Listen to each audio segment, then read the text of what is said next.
Welcome back, everyone, to the Fly Culture Podcast with me, Pete Tigers. I've had a few coffees, the sun is shining, you might even hear some music in the background. It's early still, but we're ready to rock and roll. I'm with my friend Vito Rubino from Italy on the Fly. I'm fishing with Vito. Where are we, my friend? So first of all, benvenuti in Italia again. Welcome to Italy. We are in a different region today, actually, compared to the last year trip. And we are in Friuli, Venezia, Giulia region. That's a borderland, very close to Austria and Slovenia, on the far east side of Italy. Wonderful region, miles and miles and miles of wild water. All those water are managed by the ETP, Ente Tutela Patrimonio Ittico. That means that there is just one institution managing all the regional water for recreational fishing. There are a lot of projects to enhance fishing with a sustainable tourism based on catch and release, environmental knowledge, let's say. So I'm very happy that we made it and keep on saying welcome. I think I'm going to call this podcast Mission Marble Trout. Would that be a fair thing to do? I would say so. So as I told to all my fellow anglers yesterday, we are here with the guides as well, so it's a nice get together. In Friuli, there are places where you will struggle to catch a brown trout and not a marble. That means that there are a lot. When I say marble, I'm talking about wild fish, very clever, and not necessarily the trophy fish. I mean, marble trout can be the small native up high in the mountain, the big, huge one down in the valley. I'm talking about 1 meter trout. So really your personal best, the fish of a lifetime. What I can assure you is that you will see the monster marble trout. Keep on saying you will see it. Then to catch it is another story, but that's the challenge. And for listeners who haven't seen them, how would you describe a marble trout? So the marble trout is is the real native trout all over the Alpine and Dolomite arch of Italy. So that's our native trout in the north. It's basically, when you see it, it's just a brown trout, but with a tiger or marble pattern. Then we also got hybrid, but I always have to specify this. When I mention hybrid, I'm not talking about a hatchery hybrid. I'm talking about a wild hybrid, because in nature, the brown trout and the marble trout, they do hybridize. That means that you might see a fish which is pretty much a marble trout, but with a few spots like a brown trout, because the pure marble doesn't have spots like the brown. Or you catch a brown trout, but you can see the background kind of canvas, tiger pattern or marble pattern. Those are wild hybrid, and it's a very elusive trout. As Francesco, one of our guides, told us yesterday, he used a very nice expression. He said, marble trout, especially the big one, is like Christmas. Comes once per year. So, if you miss it, you miss it. That's it. I'm really looking forward to seeing this. I'm outside. The guides are having their guides meeting. They're sorting out where we're going to fish for the day. So it's all fantastically well organised. I've had, Vito mentioned Austria as well, and I've had some strudel for breakfast. So I feel like I'm good and local at the moment. And what I'm going to try and do with this, as with many of these podcasts, is take you to the river. We've got a team that came with us to Trentino last year. One person had to drop out, but we've got Kev with us. So I'm going to try and fish with Kev and Mark this morning and see how Kev gets on with these wonderful, wonderful Italian trout. Made it to the river. We've excitedly put our waders on, and the guys have taken us. We're in a small village, and they took us to a bridge where we sat and looked at some sizable marble trout just quietly doing their thing. We walk downstream a little bit. We're with Francesco, and I'm with Kev, and I'm with Mark. And Kev's just pulling line off of his rod now. The thing I've noticed, Francesco's spotted a fish. The thing I've noticed is that the water is crystal clear and you can see the fish quite clearly. So it looks as though, and I'm going to have Francesco on shortly, but it looks as though the plan is to spot the fish and cast to them. We've got a mixture of, I think there's some Adams, I've got an ant pattern on. The fish we've seen are rising, subtle little rises. Kev's going to have a wander out and have a go. Temperature's warm. Francesco was saying that the fish throw the rule book out of the window and was saying that the most sizable fish he's caught was on a size 20, 1 o'clock with 32 degrees on the thermometer. So that doesn't bother us in the slightest. We've got fish rising, so that's good news. Kev has just sent his first cast out onto the river. The first cast of Friuli, 2025. So, yeah, we're going to go and see what happens now. I'm going to try and talk you through. This is a special moment. I would love him. He's casting. I've not fished with him before. He's a friend of Mark's. His first cast looks a really nice one out of the water. So, as somebody who studies casting and fishing techniques, I think he's going to be in pretty good shape. His background is primarily still water as well. So this is a real, if I can use the term, fish out of water. The thing I notice is accuracy, and I think there's a little bit of drag now. So this is probably where his inexperience is probably going to come in just a little bit, that he's not used to drag. So I think Francesco is pointing out to him about that now. But yeah, he looks in good shape. He looks so he's going to be okay. So we'll see what happens. Getting my first schooling in fish from the area, perhaps marble trout as well. I've seen a fish in a back eddy under a tree, so it's facing me. I've crawled into position, watched him for a bit, watched him pick up stuff, flipped my fly at him, amazingly landed about 2 inches away from him. Don't know how I pulled that off, but it worked okay. Watched the fish come and have a look at it and just went, nah, and shot off by a rock. So what I'm doing now is waiting to see if he's going to come back again. He may do, he may not. I don't know. I haven't any experience. Francesco's with the guys covering some fish a little section away from me. So I'm just waiting now. I'm sitting on my knees. Damien, if you're listening, you know how bad my knees are. So, yeah, that's going to be kind of fun from that point of view. But I'm going to see if this guy comes back. But it's really absorbing fishing, sight fishing. It's different to what we've done in Italy previously, where we tend to fish to the water, sometimes to rising fish as well, and sometimes we spot them. But here, this is picking your target, seeing if you can cover it, and seeing if it all works out for you. So, yeah, I'm loving this. Francesco saw me, came over, saw me shaking. So, yeah, I think the fishing here has had its effect on me. I'm pretty happy. I'm going to try and be patient. I'm sitting, like I say, waiting, watching this back eddy. I've got some grass for cover, and I'm just carefully scanning the water. I'm pleased I've got decent Polaroids with me, so it's allowing me to spot the fly, it's allowing me to spot the fish. So, yeah, I think I'm doing the right stuff. I just got to try and figure it out a little bit. I think, he's just come back again now. So I'm going to wait. I'm going to give him 10, 15 minutes. He's high in the water. I can see him clear as anything.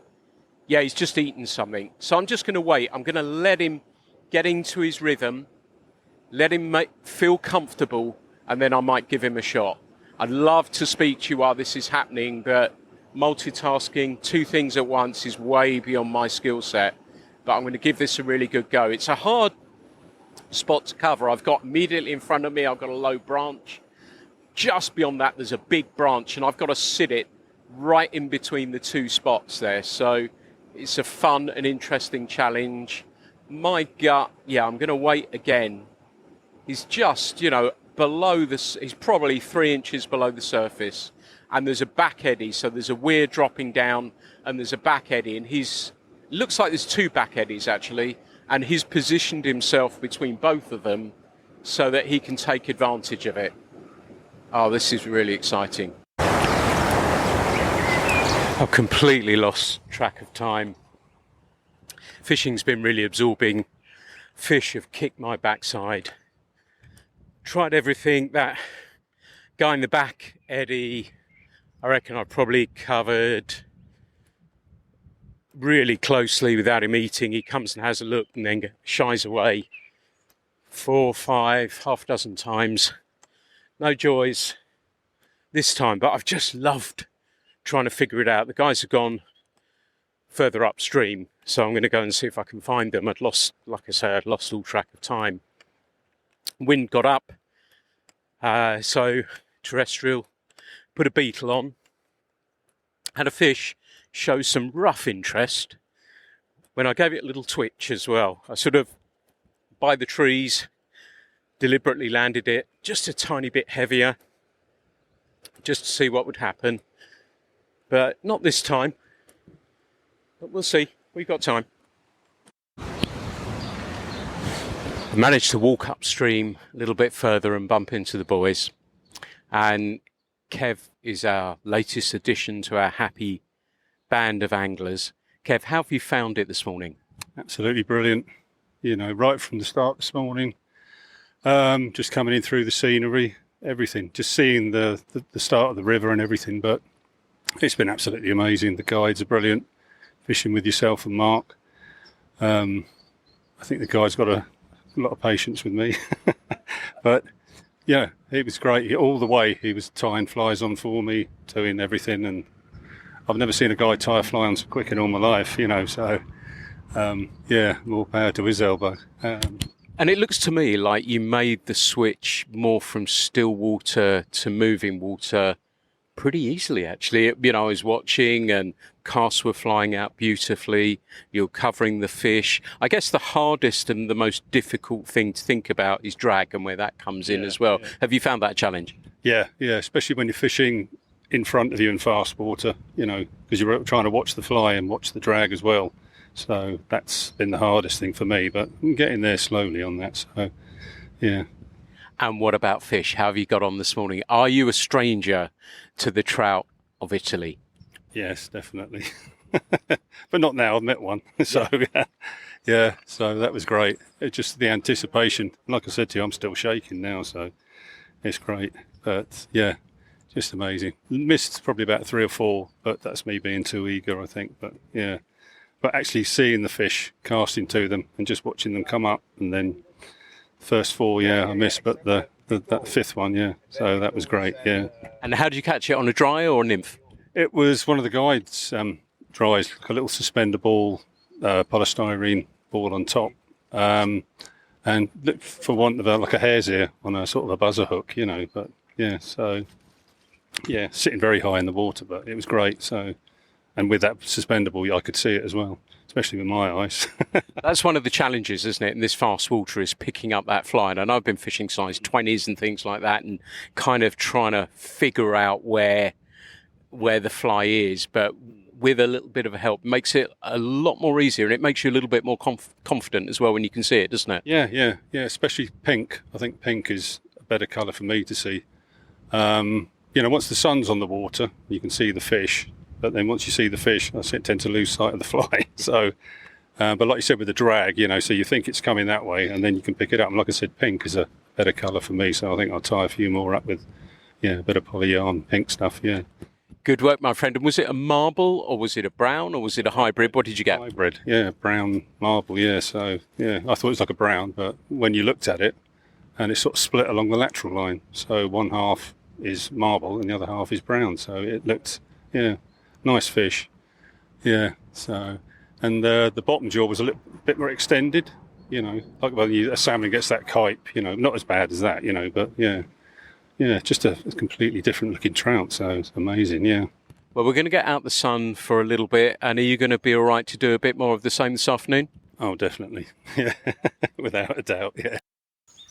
Thought I'd talk about the tackle a little bit as well, because I brought a rod out that I've recently got, and is from a local company, Snowby, that many of you will know.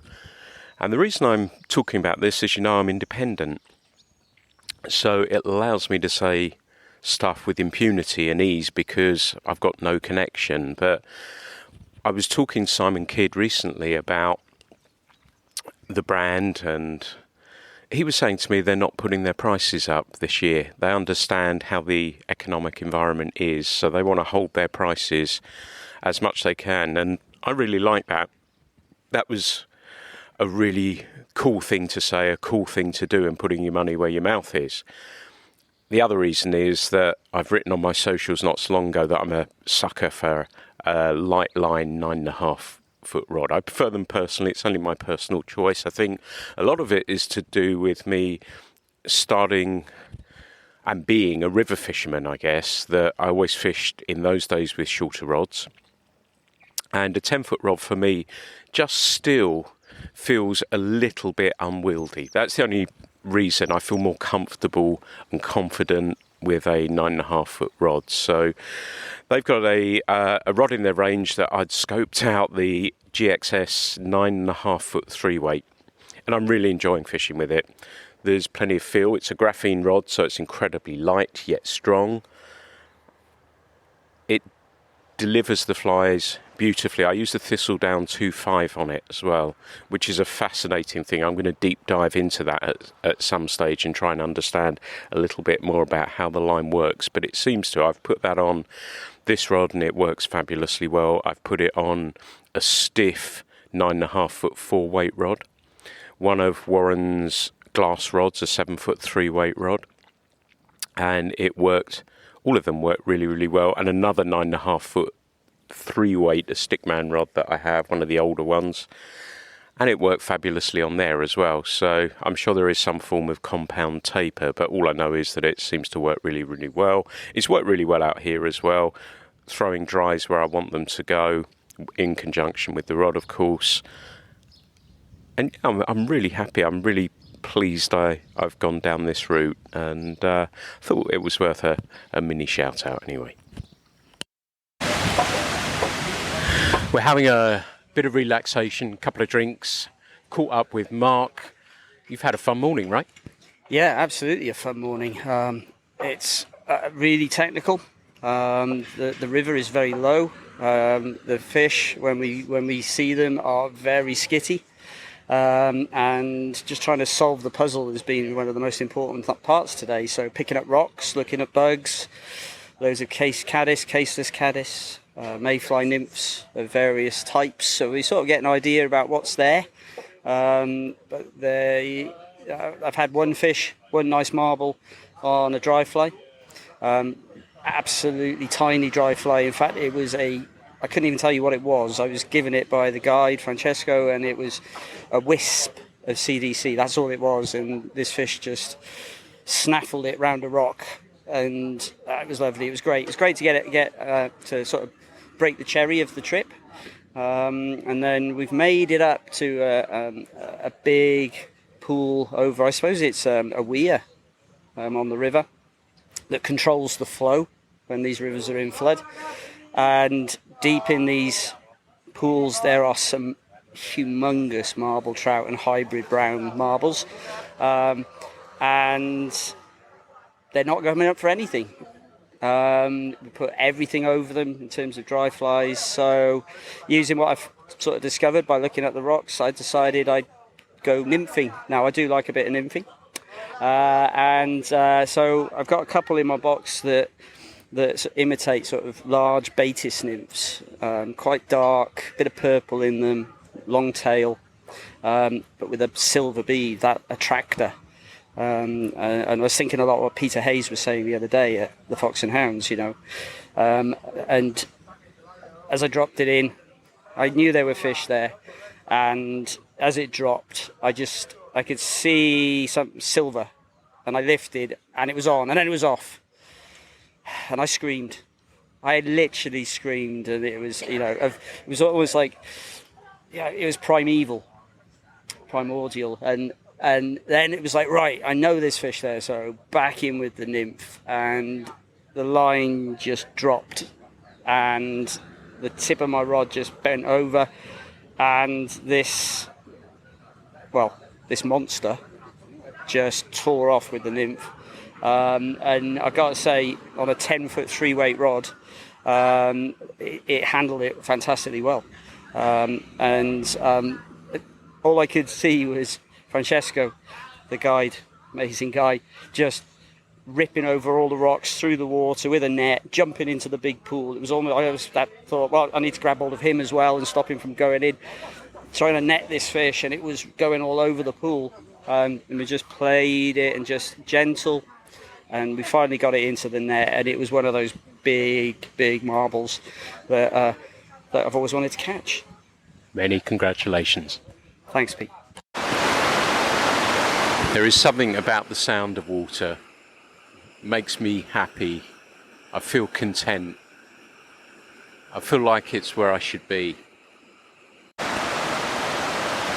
I spotted a fish in a pool and wanted to catch it on a dry. I tried to bring it up pattern and it hadn't worked. And I could see it was swinging from side to side eating nymphs. So I took about 3 foot of tippet, perhaps a little bit more, tied it onto the bend of the hook of the dry, tied on a small nymph and cast. I caught the fish. It was my first marble trout. I'm extremely happy, extremely happy.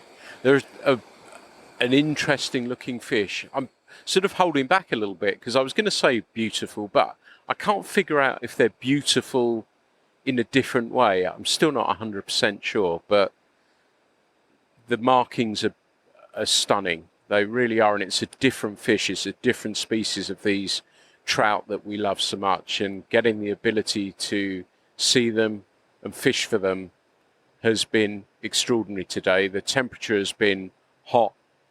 The guys have caught fish. Mark's had a memorable day. And it's been so pleasing seeing Kev do so well as well, from somebody who looks from a stillwater perspective at fishing to pick up a river rod and do so well and take to it straight away has been wonderful. We've got a storm coming in tonight, but we'll sit outside if the weather allows us. We'll talk, we'll drink, we'll eat. The fishing has been amazing, but as I get older I realise that it's more than just the fishing. It is a whole lot more. It's the sharing in people's excitement, sharing in people's stories, learning about the people as well. And so, some of us have met a number of times before on these trips, others haven't, but making them part of this journey, part of this adventure as well, has been great. And to see them smile and get it, that's been the really, really cool thing. This is day 2. I think I might be in heaven. I'm with Francesco again today, who's an outstanding guide. Yesterday, I just watched, and having been a guide for, I think it was 12 years or so, I know a good guide when I see one. And Francesco, Ivan and Marco are all that. But I'm with Francesco again today. Francesco, can you tell us where we're fishing today? So today we are in Forniavoltri, a small village that is in the binding point in which the Carnic-Alp meet the Dolomites. It's the starting point of Dolomites. We are fishing in the Gano River. We are very close to the springs of this river. So it's not a big river, but it's an interesting river because it's full of marble native. And they hide in small pockets and under the branches of the woods that are in the border of this river. So it's a very technical fishing day. You have to have a good gestion of drifting and a good cast to put in the right way, in the right place, your dry fly. This is for the morning. In the afternoon, we will change the river. We will go in Piave River. Also, in that place, we are very close to the springs. Will be a very small river full of native brown trouts, and we will fish inside a natural park.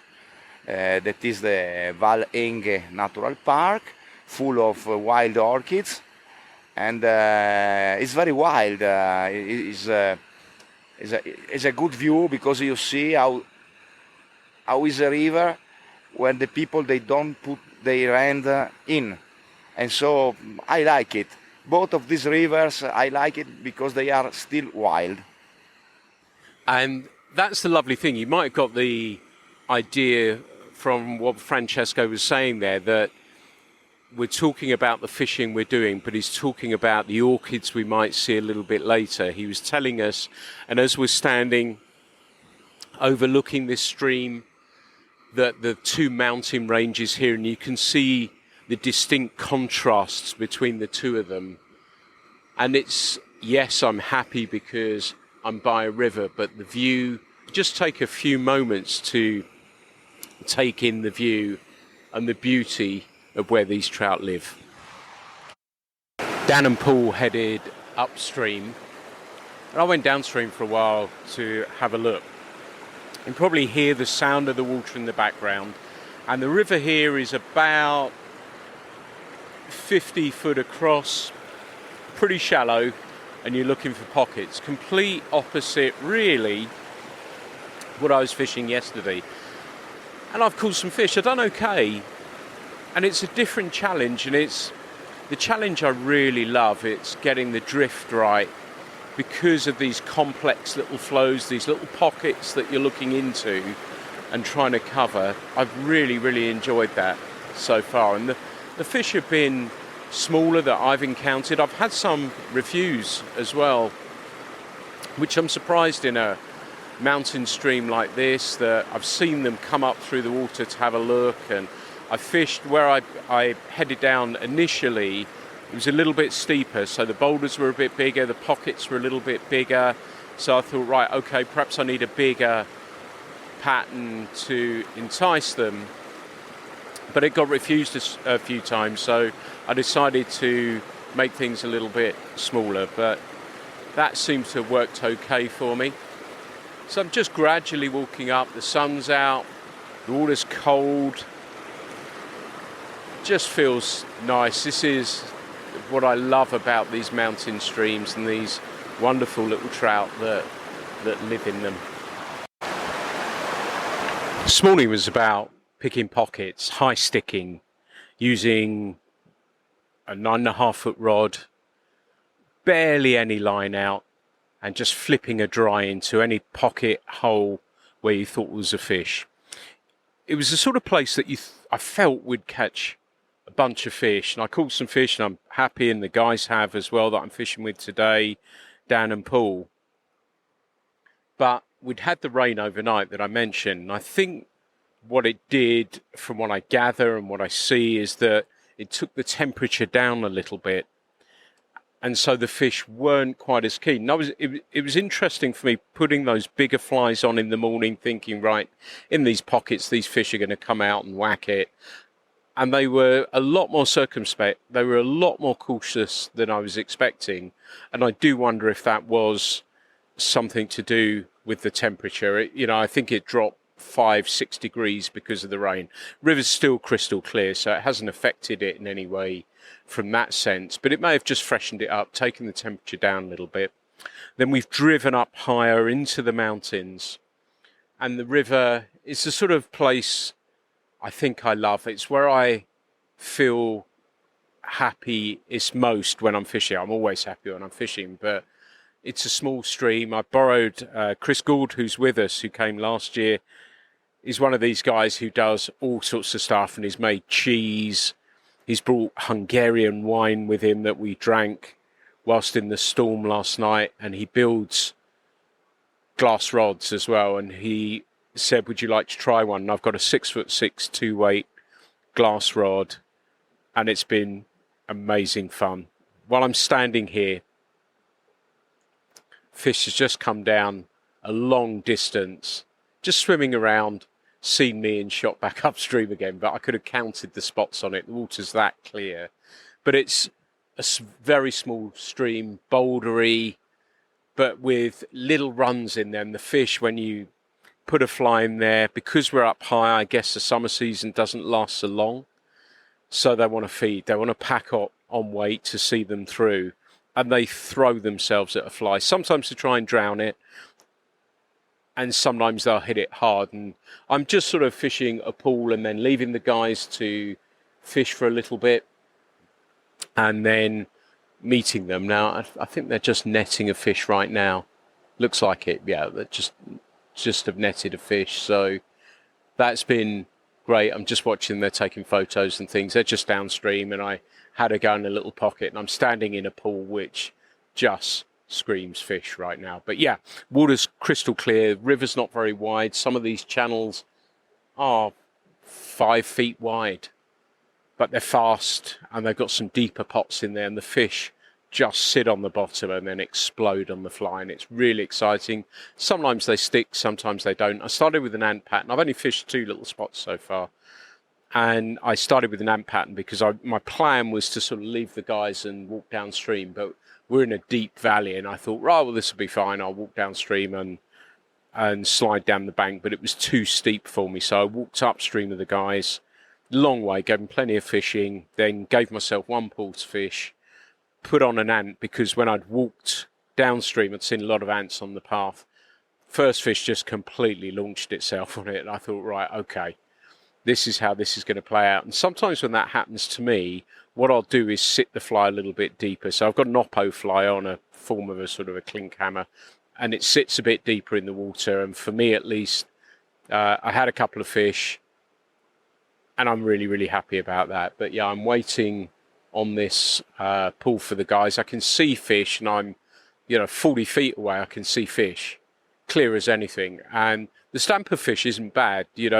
It looks as though the photograph the guys was taking a few moments ago must have been a nice one, and I've seen some nice ones sitting right deep, hard on the bottom, and I'm going to leave them. I don't mind. I'm going to see if I can bring them up. If they want to come up, that's fine. If they don't, I'm just going to leave them to do their thing. But yeah, this is one of the reasons I love this part of the world so much. It is just fantastic. And you feel you're alone. You feel there's nobody's ever fished here before, but of course they do. Francesco, the river that we fished this afternoon is a very, very special one for you, and you enjoy it not just from a fishing point of view, but you do lots of other stuff there too, right? Okay, I love this river because it's really, really natural. You have seen we are inside in a natural park, so it's a natural lure that give rules to everyone. You see the dead trees under the water. Everything is natural. I love this place because it's so quiet, and you can succeed in carry your soul. You can fish 2 hours in this river if you have a problem, and the river will clean away your problem from your soul. You are alone with these small brown trouts, very aggressive, but in the same time very selective. So, I don't know if heaven exists, but if it exists and I will go there, I hope that is something similar to this river. I get that totally. It's a wonderful place, and thank you so much for taking us there.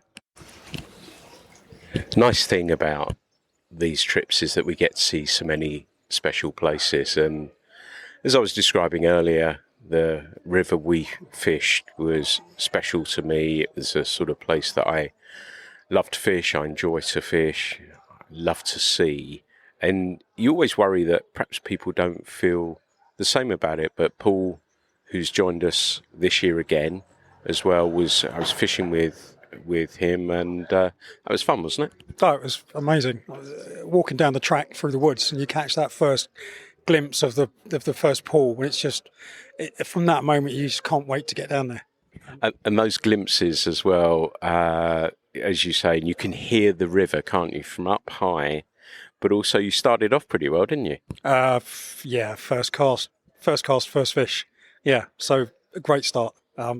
Gin clear water, so you can see the fish move, and lovely little brown trout. Just what you want to get the day started. One of the things I've really loved, we're starting tomorrow we'll be fishing, but the last day, but it's the start of the day as well, isn't it? Where we're all sitting out front, drinking some coffee, chatting, and the evenings too, isn't it? And that's part of this as well. And we sort of kind of package away fishing largely, don't we, at dinner, and we talk about so many other things as well. Yeah, I mean, the conversation just goes everywhere. I think in the mornings, there's that anticipation, there's that sense of sort of a buzz. Everyone's anticipating what's coming for the day ahead. And then it's really nice when you get back in the evening, you're waiting to see each group comes back in to see how their day was and talk about things like that. But yeah, as the evening goes on, you just talk about anything and everything. Yeah, that's what I love about that, and the fun, the camaraderie, and like you say, it's that focus the next morning, isn't it? Have I remembered my kit? Have I got everything there? And I've seen Gareth just go back up and go, I forgot my sunglasses or something like that, but thankfully he's remembered them in time, and it's a different. We sort of go almost into business mode, don't we? Yeah, well, so Gareth's not the only one. I think there's three of us now because Chris went for his boots and I've just gone back up to the room as well. So I think that must be a morning routine. What have I forgotten? Just as we get into the rhythm, it's time to go home, isn't it? That's the sad thing. Yeah, that is. I mean, we've got a day left, but it's been a great trip again. I suppose all things come to an end at some point. But looking forward to a great day. It's another day. It's another river, and I'm with the boys, and Francesco has taken us to a wonderful stream. Can you tell us where we are? And because we're sort of near a lot of countries right now. Yeah, we are in Tarvisio. That is the last small village of Italy. And we are in the place in which the border of Italy meets the border of Austria and the border of Slovenia. So we are in a place in which there is a lot of cultural contamination about all the three words. And so it's a very magical place because it's a mixture of three different cultures that here you can see that they can stay together without any problem, without any fight. And we are fishing for Danubian trouts. So here is the only place in which the brown trout is really native in Italy, because this river goes down in Austria and then its water will finish in the Danube River. And so the native trout is not the marble, but is the brown, the Danube brown, that is a little bit different from the Atlantic brown.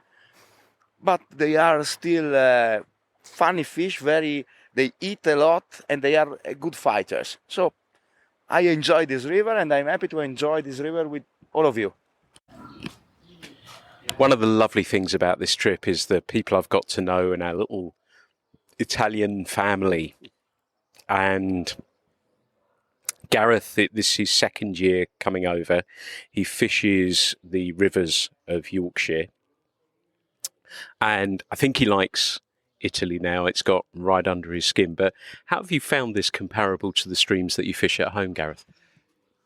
At home, the main river's the Upper Don, going up from Sheffield out onto the moors. And it's very much a freestone river and very spate in nature. It will go up and down. Sadly, at the moment, it's staying very stable due to the lack of rain. But it's very much, there is pocket water, but not a huge amount of it.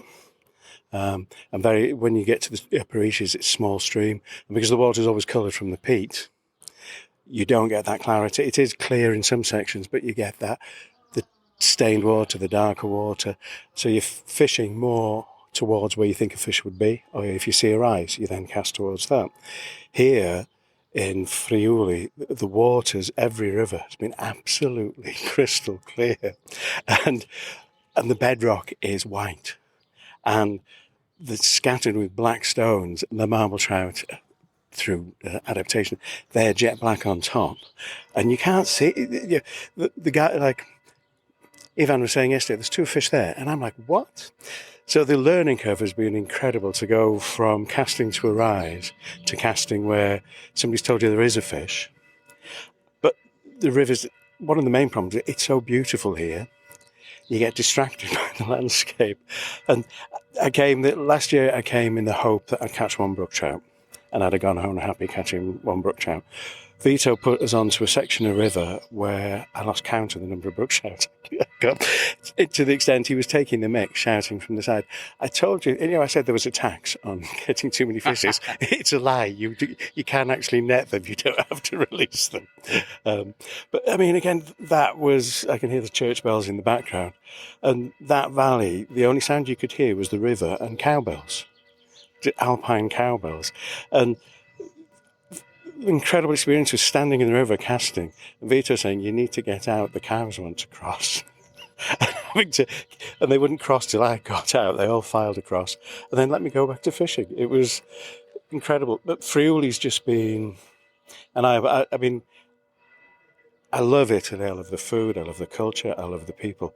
But Friuli's really, I suppose you can compare it between, I come from a background of hill walking and mountaineering, and fly fishing came into my life when my knees couldn't do that anymore, and it's saved me because fly fishing gets you out into the world, gets you out into nature.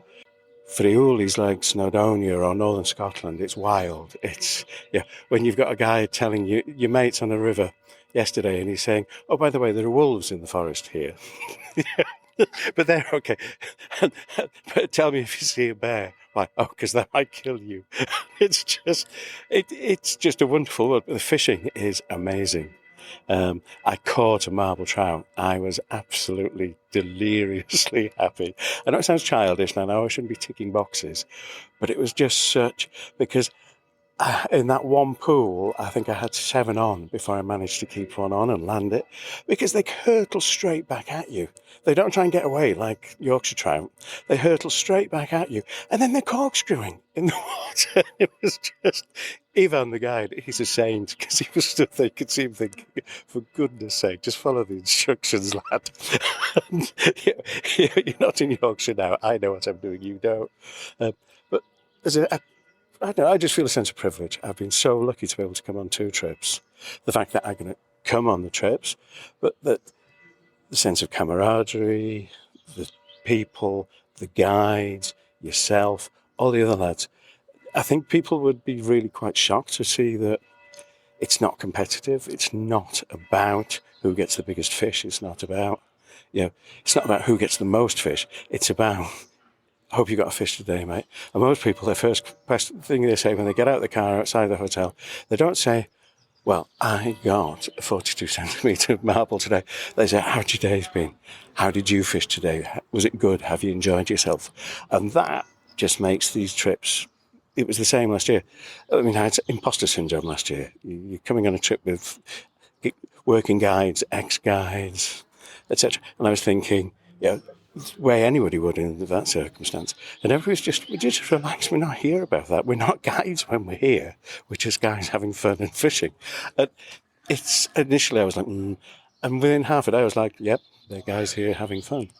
And as I said, but Friuli, the fishing is the pocket water. We were in a valley this afternoon, the last place we fished, and you're looking up, and all you can see is this huge limestone peak in front of you, and the sun coming down, and then pocket water and the most amazing little runs and gaps, and the river, the rocks around it look really unfriendly. All you've got to do is avoid the red rocks. I discovered that whatever the red rocks are made of, it involves grease, because even with studs you just go sailing across them. I was like Bambi on ice on one, which is not a really good, if anybody knows me, they knows I'm not the most delicate of creatures. And I think to sum it up, these trips are about, fishing is a small part of the trip.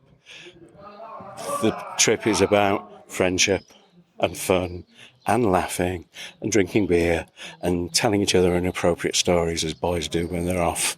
But there's no competition. It's just, I don't know, it's just a wonderful thing to partake in. And on that happy note, I'll leave you in peace.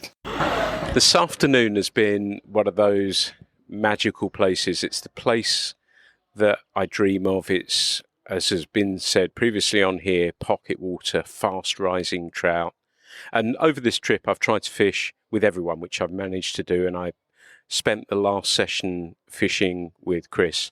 and we've had a wonderful time working through the pools, catching some fish along the way, rising some fish. But it's just been, for me, that summed up why I love this country and this fishing so much. I'm guessing, this is your second trip as well over here, and I guess you're feeling similar. Absolutely. Buzzing still, to be perfectly honest. It was just beautiful. The scenery was amazing, but actually just to go to those pool to pool, as you said, and getting your advice on where to put the fly, and then your 5p bet of where the fish is going to be. It was fantastic, but I wouldn't want to do anything else. It was just really amazing. I couldn't think of a better end to the trip.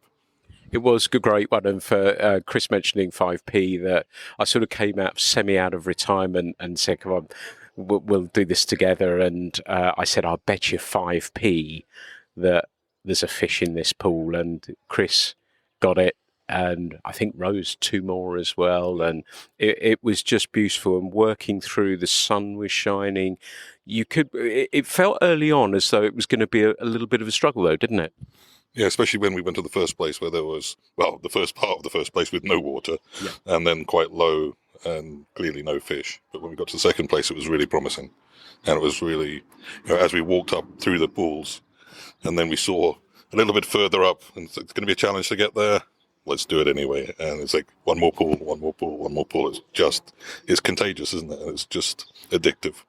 Yeah, absolutely. And I should mention as well that Chris has brought he lives in Hungary, and he's brought some cheese. He's one of these people who's always doing interesting and wonderful things.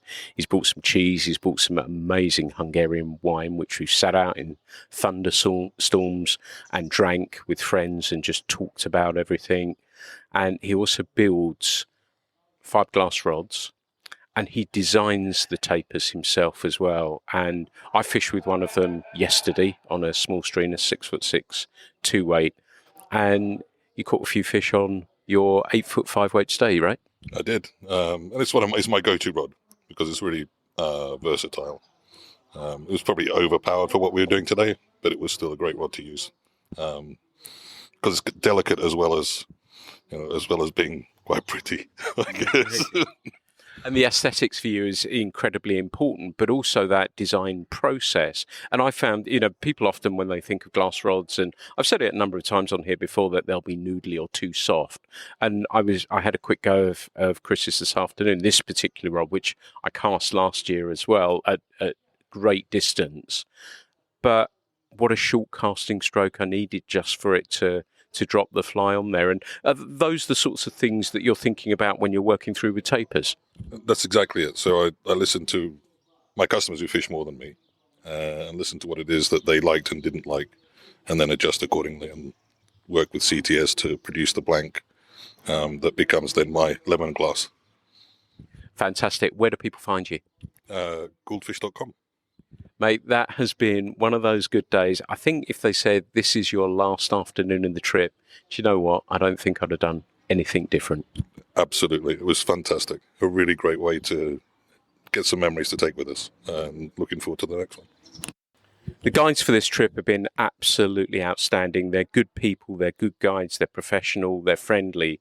But also, I touch base with Marco, and he's doing something really great for the area that is pushing beyond the area and involving fly fishing as a whole. And Marco, I wondered if you could tell me a little bit about the event that you're putting together and when it's going to be for listeners.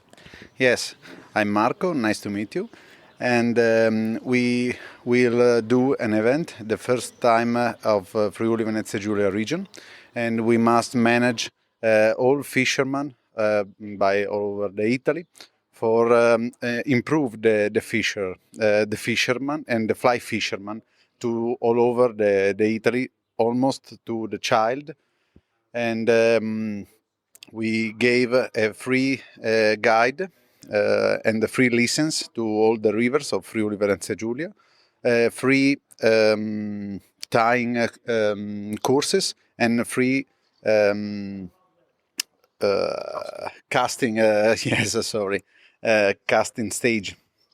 So the event start at the 12th of September and till the 14th of September. And you're going to have people not just from the area. You're hoping people are coming from other countries to come and demonstrate and tie and do lots of stuff too, right? Yes, yes. There are a lot of people come from Sweden, from Denmark, from Norway, 3 people from USA, some people from, I don't know, Serbia and other countries like France. So we have a lot of friends all over the world.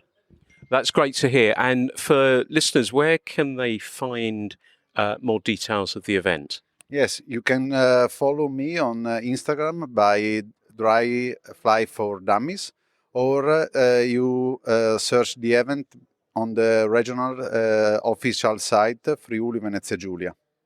I wish you every success with it, and it's done for good intention for fly fishing, and I can only shout about that and endorse it and wish you the very best of luck with it, Marco.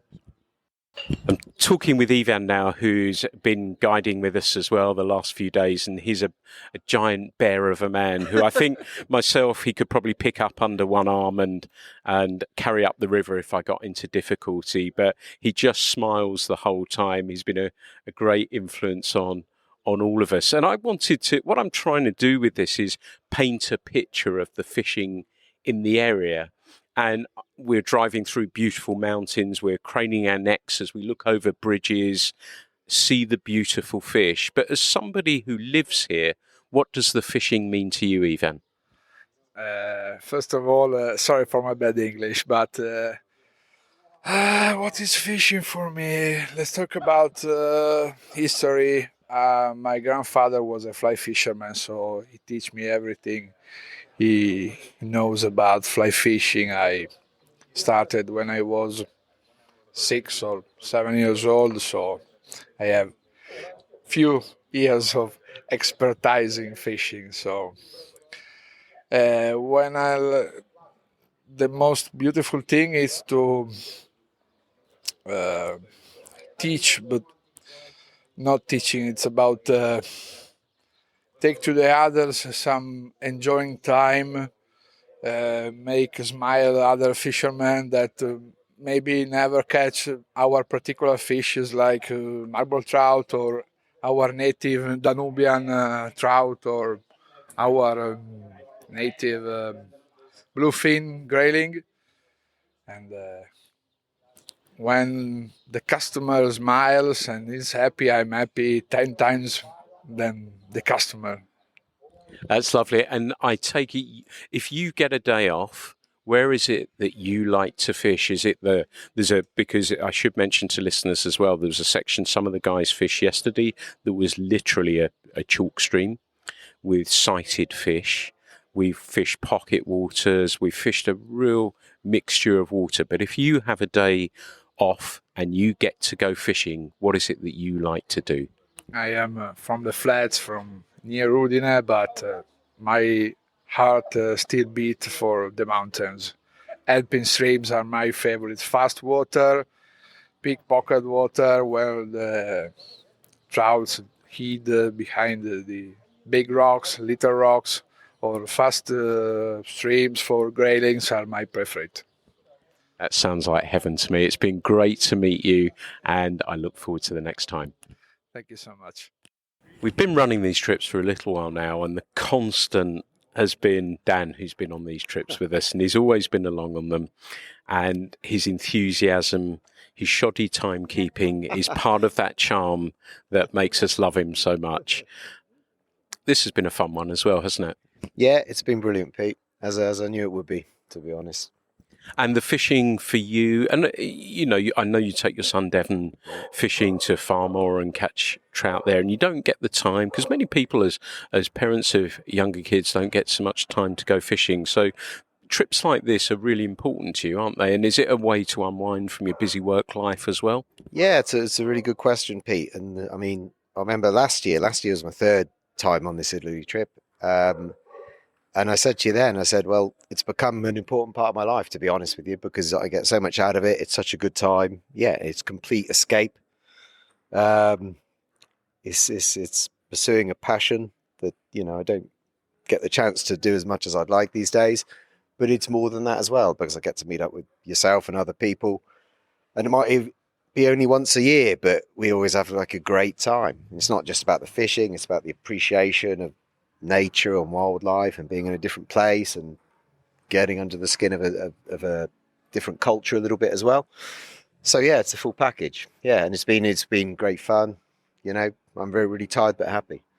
What about for you, the fishing? What is it that you enjoy so much about it? What is it that makes you come back year after year to say, right, okay, I love this. I'm down for the trip. What is it you get from it from a fishing perspective, and what is it that you enjoy the most about these things? That's a tricky one, really. It's not about catching loads of fish, and it's not always easy at all.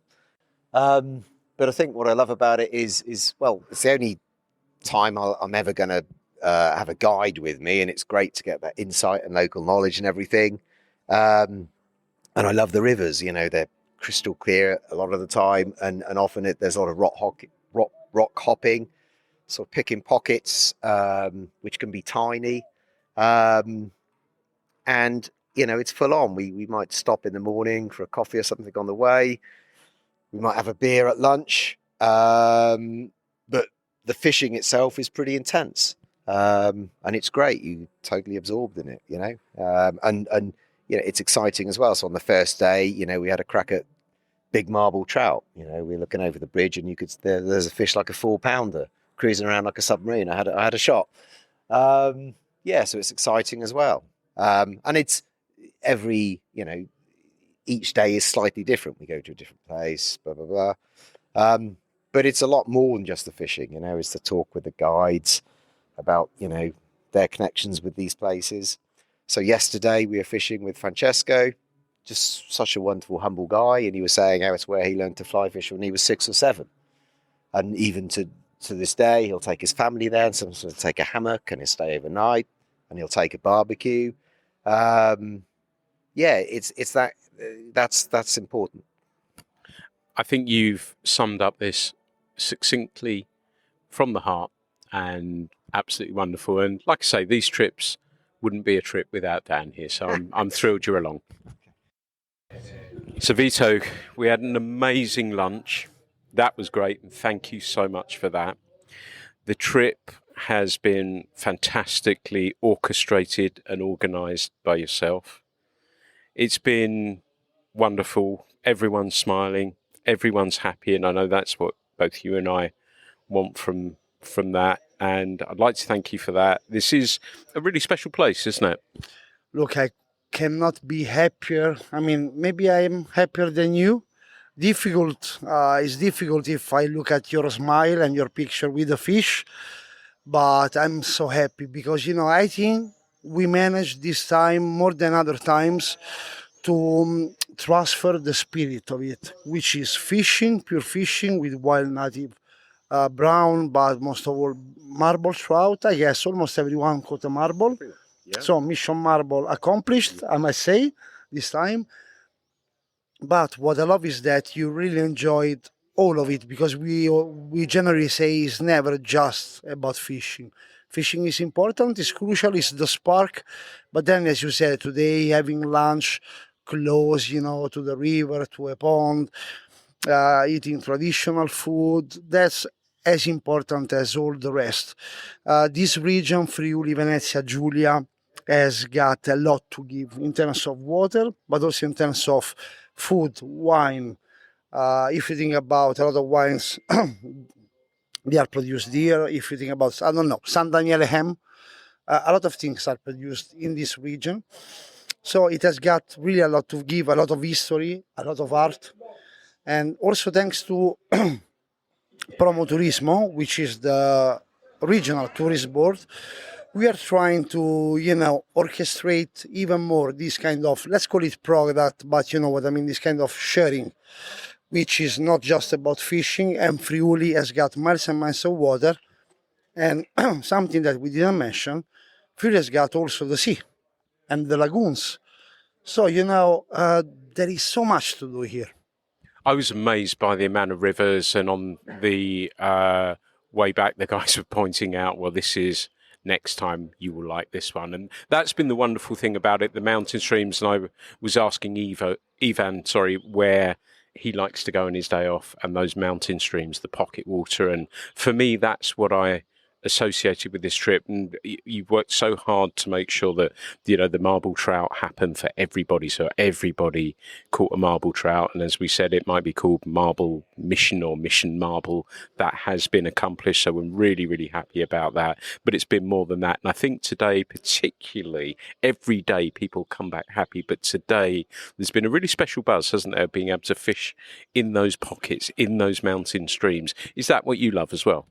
I absolutely love it. And then, you know, the huge variety. I love pocket water being lost in the middle of the mountain. And here you feel it even more because it's a wild region. I mean, don't get me wrong, here you got all you need. But it's a wild region, it's a mix of culture because it's basically a borderland. You know, there are places and communities that come from Russia, back in the days, Cossack, escaping from the Tsar.